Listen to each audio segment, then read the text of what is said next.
Hey guys, here we are on Friday, April 24th to go ahead and do our phonics. We have a word sort today, and this is where we're talking about our Latin chunks, okay?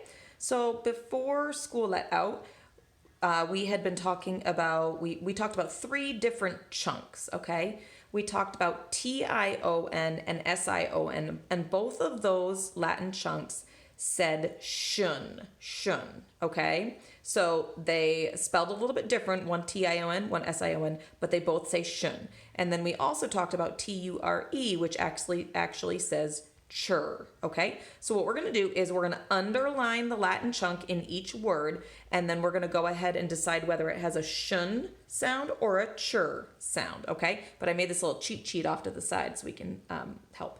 I don't know if it's showing it for you, but my phone keeps looking like the paper's looking a little bit blue, and then sometimes it looks more white. So I'm sorry if that is happening to you. I'm not sure what's going on. Okay, so they did the first one for you because you're lazy, haha. So we have the word future. Well, they underlined the T-U-R-E, and we know that T-U-R-E says chur, so we put the check mark over here. So next we have the word mission.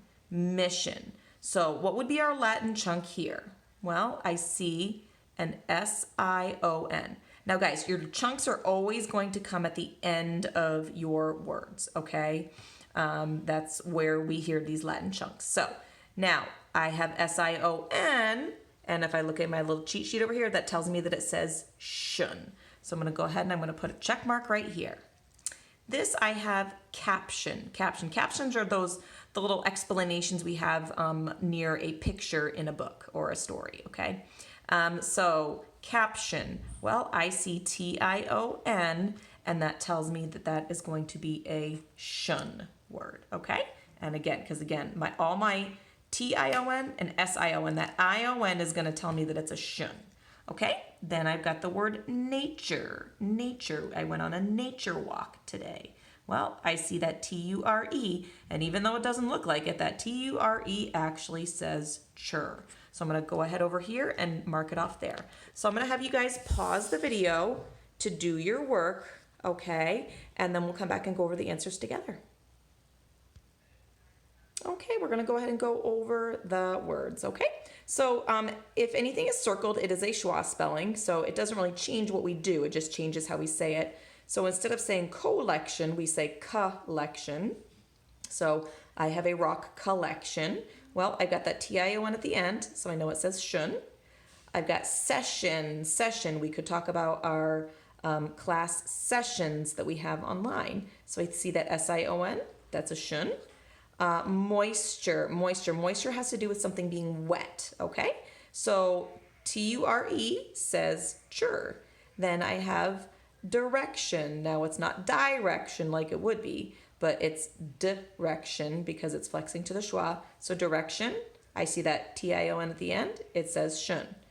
Next, I've got extension. Now it's not extension, it's extension, okay? The S-I-O-N means shun. Extension can mean to make something longer, okay? Next, I have compassion. Now, it's not calm passion like we might think, but it's flexing to the schwa. Compassion means to feel the feelings that another person might have. You feel compassion towards them. You can kind of understand how they're feeling. And the S-I-O-N here is going to say shun. Now I have immature. I don't say immature, I say immature because it's flexing to the schwa. Immature means when you're kind of not acting your age, okay? And you're kind of being silly about things. So immature, T-U-R-E, says chur. Expiration, it's not expiration, it's expiration because it's flexing to the schwa, but I still have that T-I-O-N at the end, which is going to say shun. So here are the answers for the phonics for Friday, April 24th. Awesome job, everyone.